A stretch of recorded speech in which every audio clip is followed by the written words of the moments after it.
आज ग्राम केसरपुरा में दुग्ध समृद्धि संपर्क अभियान 2.0 में हमारे उप संचालक महोदय वेरिफिकेशन के लिए आए थे। तो यहाँ दशरथ जी जो यहाँ के किसान हैं, जो डेयरी भी चलाते हैं, इनका वेरिफिकेशन योगेश वर्मा जी द्वारा ABFO के द्वारा पलसोड़ा के द्वारा किया गया है। ये आपको बताएंगे कि आपको लाभ के बारे में, कैसे पशुपालन कर सकते हैं, क्या उन्नत तकनीकें आई हैं जिनको आप यूज़ करके पशुपालन के लाभ को भी बढ़ाएंगे और किसानों को भी जागृत करेंगे। क्या क्या जानकारी आपको प्राप्त हुई, कृपया बताएं। डॉक्टर साहब ने हमको बताया कि जानवर को समय के अनुसार ही चारा देना चाहिए, दाना पानी समय समय से देना है। और उसके बाद हमको पशुओं के हित पे लाने के लिए मिनरल मिक्सचर उनको व्यवस्थित आहार के रूप में दो, नियमित रूप से। नस्ल सुधार के लिए उन्होंने हमको बताया, अभी उनके पास आया है सीमन वो फिट कर। हाँ, उससे अपने को 90% भरोसा है कि वो बछड़ी ही होगी। खाने के बारे में उन्होंने बताया समय से ज़्यादा अधिक नहीं देना अपने को। कितना देना? जानवर को कम से कम एक टाइम के दूध जितना होता है उतना आहार देना उनको। उससे आधा दूध हो रहा है, उससे आधा एक समय का देना अपने को। दोनों टाइम मिला के जानवर यदि 5-10 लीटर दूध दे रहा है पशु, तो 5 किलो उनको कम से कम 5 किलो खिलाना है। हाँ, कम से कम। ठीक है। और टीके के बारे में बताया तो मैं तो जैसे लगवाता ही हूँ हमेशा, लेकिन पहले भी मैंने लगवाया था, पूरे गांव में ही लगवाए थे, साथ में घूम के लगवाए मैंने।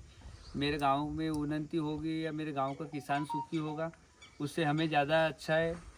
और आपकी डेयरी पे और मेरी डेयरी खुद की दूध डेयरी है, मैं ऐसे भी जागरूक हूँ। और हमेशा जानवरों के लिए मैंने रात में भी डॉक्टर को बुला के रात में भी कई लोगों के भैंसों के इलाज करवाए, टीके लगवाने के काम में सारी चीज़ें। वीडियो वगैरह पहुँचाए डॉक्टर साहब ने पहुँचाए, वीडियो वगैरह पहुँचाए, सभी किसानों तक पहुँचाऊँगा मैं। मेरे मित्र सभी मेरे मित्र ही है, मैं भी किसान हूँ। और जैसा कि आप बता रहे थे आपके डेयरी का ग्रुप बना हुआ है, उसमें भी आप रील्स ट्रांसफर करेंगे? हाँ, कर दिए मैंने। और अन्य ग्रुपों में भी मैं कर दूंगा, सभी किसानों को ये सारी जानकारियाँ प्राप्त हों कि ये कैसे कैसे उन्नत नस्ल से अपन सीमन से बढ़ा सकते हैं, नस्ल सुधार करके दूध उत्पादन, मिनरल मिक्सचर से दूध उत्पादन बढ़ाना, डीवर्मिंग करके पेट के कीड़े की दवाई से, और टीकाकरण से अपन बीमारी नहीं आएगी तो भी हमारा लाभ बढ़ेगा। तो ये लाभ का कैलकुलेशन जैसा कि सर ने आपको बताया था कि अगर हम सर ने बताया छोटे तरीके से देखो, कम से कम एक पशु पे 10,000 रुपये का मुनाफा हो सकता है। हाँ, बहुत बढ़िया। तो यही हमें कमाना है, क्योंकि जो हमारा गवार है ना, वही अगर बचा लेंगे तो भी हमारा छोटे पैमाने का है आंकड़ा। कम से कम 10,000 रुपये बच सकते हैं नियमित रेगुलर तरीके से अपन अगर पशुओं के खान पान रहन सहन के बारे में क्योंकि ध्यान देते हैं। ऐसे भी हम तो किसान हैं। हाँ, किसानों को तो पशुओं के लिए ही काम करते हैं। दशरथ भाई देखो क्या हो रहा था अभी तक कि पहले गेहूं लगाते थे। हाँ, कितना उत्पादन होता था? 6-7 कुंटल। अब कितना हो रहा है? 15-17 कुंटल। क्यों हो रहा है?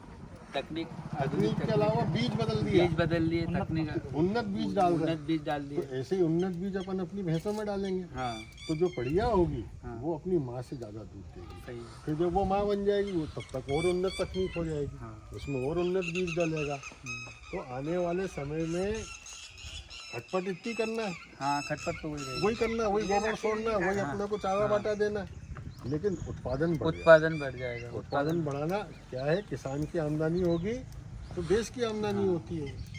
तो अपने को नए समय के साथ नई तकनीक का इस्तेमाल करना है, टीके लगवाना है, अच्छा पोषण आहार देना है और अच्छा बीज डलवा के गाभन करवाना है, ताकि अपना उत्पादन टनाटन बढ़ता रहे। ठीक है, चलो।